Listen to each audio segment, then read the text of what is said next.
Good morning, welcome to the broadcast. I apologize today. I brought Wilbur and I don't have my GoPro. So let's just go over what I'm gonna do this stitch and then I'll show you what I did when I'm done. What's going on here is this ditch is just not stable. And he's not happy with how it looks. He doesn't like how it's not smooth. It's got these drops. So I'm just gonna take the radius of the bucket, turn it up, run up through there and get it good and smooth, and then I'm going to track it in, and then every so often I'm going to put in riprap dams. We'll show you what I got when I'm done.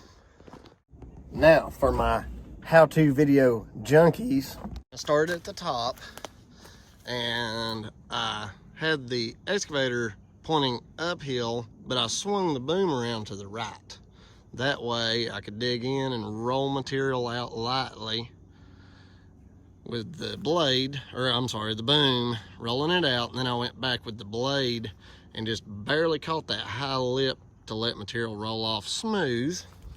Then I went down here and started at my pipe.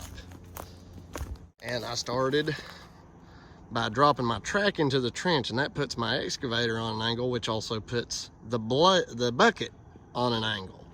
And I was able to reach up right at the entrance of my pipe, and now I'm just working the material back uphill. There's a lot of gravel, looks like ballast down in there, but there's also a whole lot of this really sandy type of soil, and that is what will wash down and get clogged in that joker. So you can see the position I'm on. Okay, this roadbed is actually angled a little bit, so it makes the angle of the excavator less obvious. But this is what you have to do if you don't have a tilt grading bucket. You've got to find ways to get your tracks on grade with what you want your bucket to dig.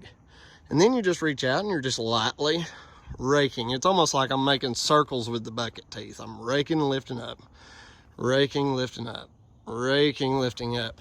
And I'm just going to work my way all the way up to the top. And then I'm just going to simply start at the edge. I'm going to line this track up with the edge of the rough. I'm going to track it all the way down. And then I'm going to back up to the top, and I'm going to track a little bit farther into the ditch until I pack this ditch in really good. Now then, you can see I got our old pipes loaded up. Park the excavator. And we'll just start at this downhill side.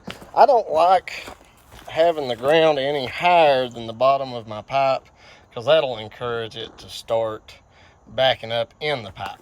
Sediment, that is.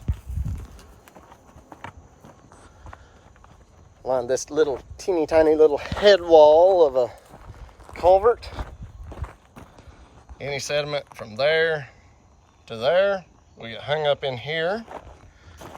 Sediment from there to there we got hung up in here, so forth and so on with each little riprap dam. Now I've shaped these at a slight angle, not so much to sling water into the bank, but to encourage it this way. You can tell that one's a little more aggressive of a slant. Some of them I actually made in kind of a bowl shape. And I've tracked the ditch in as I went at a slant.